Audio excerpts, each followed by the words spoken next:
रवि त जेलमा बसे नि रविको पार्टीले जित्छ हामी त्यति जान्दछौँ अरू त जान्दैनौँ ठगिने नठगिने हामीलाई थाहा छैन हामी देखे होइन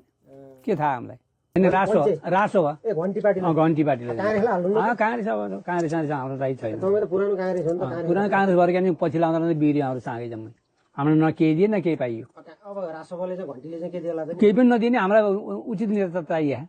अब यो पुरकोट पहिलाको पुरकोट गाविस एमालेको गढ भन्थे अहिले एमालेमा भोट हाल्नु नि तपाईँ एमालेमा हालियो एक दुई फेर नहाल्यो नि होइन हाल्यो त्यसपछि काङ्ग्रेसमा गयो अब फेरि अब घन्टीमा जाने अब घन्टीमा त्यो पनि थाहा छैन अब मेसोले कस्तो हुन्छ भनेपछि पार्टी चाहिँ फेरेको फेरै तिनवटा पार्टी हुने भयो अन्त हो आफ्नो उसको स्वतन्त्रताको कुरो हो पल्ला हाल्ने रवि लामिछानेको पार्टीलाई भोट हाल्ने अब त्यस्तै छ विचार चाहिँ अब रवि लामिछानेलाई जेलमा लगेर थुने छैन अब तपाईँ भेट हाल्ने रवि छाने जेलमै भयो नि रवि लामिछाने जित्छ अनि के सहकारी ठगो भन्छन् नि तपाईँ ठग्यो नि त कसले नठगिकन बस्यो नेपालमा र रविले पनि ठग्यो कि होइन त्यो भन्न सकिन्न कसको पेटा को पस्याएर कसैले पे भन्न सकिन्न भनेपछि तपाईँको उसमा रविले पनि सहकारी ठग्यो रवि त जेलमा बसे नि रविको पार्टीले जित्छ हामी त्यति जान्दछौँ अरू त जान्दैनौँ ठगिने नठगिने हामीलाई थाहा छैन हामी देखे होइन के थाहा हामीलाई भनेपछि अब